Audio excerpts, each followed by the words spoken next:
Linhas de crédito rural destinadas à liquidação ou amortização de dívidas de produtores rurais que foram prejudicados por eventos adversos. Medida provisória, então, que destina 12 bilhões de reais. E os efeitos da política de piso mínimo do frete rodoviário, que impacta diretamente a competitividade do setor agropecuário. Assuntos para José Eustáquio, pesquisador do IPEA, o Instituto de Pesquisa Econômica Aplicada. Muito bem-vindo, boa noite.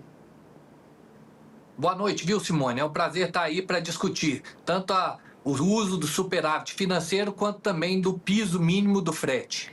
O uso do superávit. Vamos lá, a MP que autoriza então a criação de linhas de crédito, né, para renegociar as dívidas aí dos produtores rurais que foram afetados por eventos climáticos. Os produtores já apresentaram aí protocolos, né, com pedidos de crédito aos bancos credenciados ao BNDES. Foram 1.000 pedidos aí, né, feitos nessa linha de crédito que conta com 12 bilhões de reais com recursos subsidiados aí do Tesouro, né, juros que vão de 6, né, a 10%. Como é que você avalia? A gente sabe que os nossos produtores ainda não tiveram acesso. A safra já está aí, né? A gente estava falando com o Silmar Miller agora, né? A safra não espera, 25, 26. Mas como é que você avalia esse montante todo?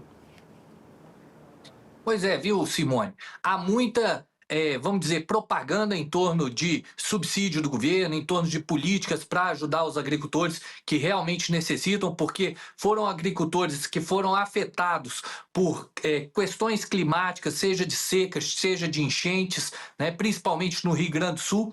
Então, é sempre bom, positivo analisar esse tipo de política focada nesses grupos. O grande problema é que, como a gente já vem falando há bastante tempo, o governo gasta mais do que arrecada. Como é que ele vai ter superávit financeiro dentro de um momento em que ele só gasta? E, além disso, há uma expectativa muito grande para aumentar a tributação.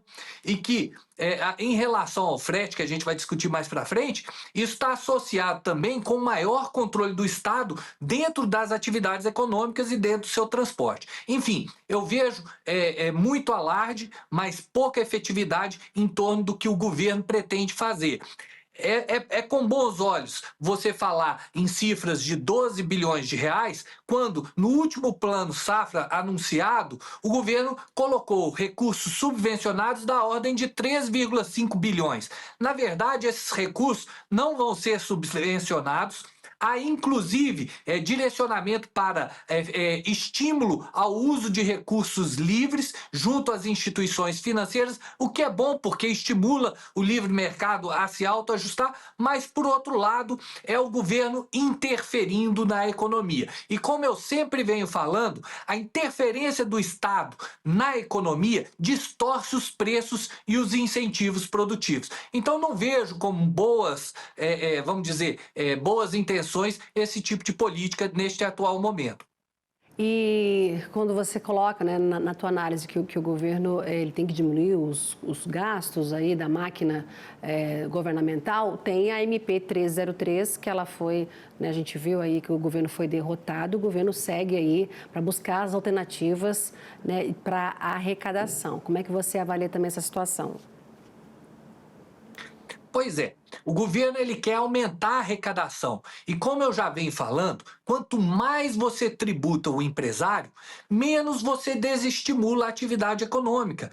Então, o que o governo deveria focar é em reduzir os seus gastos, tentar estimular, sim, aqueles agricultores que foram efetivamente afetados, né? E aí, com algum tipo de política que possa solucionar os problemas, porque o agricultor afetado, ele teve uma quebra da sua produção, uma quebra da sua safra, e não conseguiu fazer os investimentos ao longo dos últimos anos. Aí sim, a intervenção do Estado é importante, porque minimiza a flutuação da produção destes agricultores. Mas a gente não pode generalizar isso a toda a agricultura brasileira. Então com apreensão que a gente tem que olhar, e lembrando, a intervenção vai gerar distorções de preço, o que gera infinitos, vamos dizer, incentivos, seja do lado do produtor, seja do lado do consumidor. Os preços podem subir, podem cair, pode desestimular a produção, enfim, o resultado é imprevisível. Então, quanto menos o Estado intervir, é melhor. Eustáquio, a NTT, então, ela avançando aí com essa fiscalização do piso mínimo de frete. A norma entrou em vigor em outubro e tem etapas, né, da fiscalização eletrônica para esses cruzamentos dos dados que tem esse objetivo, então, de identificar operações contratadas abaixo do valor regulamentado. Quais os efeitos, então, dessa política aí de piso mínimo do frete rodoviário, os custos de transporte e equilíbrio aí para a cadeia logística? Essa é outra intervenção do Estado na economia, que também prejudica a produção. Por quê, Simone? Quando o governo define um piso mínimo, o que ele está dizendo é o seguinte: se o valor do frete cair e ficar abaixo daquele valor, eu não posso contratar, porque existe uma legislação ou uma regulamentação do governo. Logo, o preço do frete vai ficar mais caro, enquanto ele poderia estar mais barato. Em economia, a gente costuma dizer o seguinte, que políticas que definem preço mínimo normalmente geram um peso morto na economia ou uma ineficiência produtiva. Nós vamos produzir menos. De um lado, você tem o excedente do consumidor que vai diminuir, por quê? Ele poderia estar pagando um frete mais barato, mas vai pagar mais caro. Por outro lado, você tem um excedente do produtor, que aí, no caso, o caminhoneiro, ou mesmo aquela empresa que oferta o transporte da carga, ele vai ter um aumento do seu excedente. Então, no final, o governo ele vai gerar uma ineficiência que nós, economistas, chamamos de peso morto na economia, e, por outro lado, ele vai mudar os incentivos, seja do produtor, seja do consumidor. No caso, ele está beneficiando aquele que oferta o serviço, mas por outro lado está prejudicando aquelas pessoas que produzem alimento no país. Se o governo quer estimular, quanto menos ele intervir, menor vai ser o peso morto que a gente tem na economia e o excedente do consumidor e o excedente do produtor vai ser dado pelo equilíbrio macroeconômico que a gente tem entre oferta e demanda. A Associação Nacional do Transporte de Cargas e Logística, ela fala que pode tornar um efeito contrário, tornar inviável para o pequeno transportador, não é? Isso pode acontecer, então, nesse sentido aí? A justificativa do governo é que essa política vai beneficiar justamente os pequenos transportadores. Mas o fato é que você vai ter um acréscimo de custo para os produtores.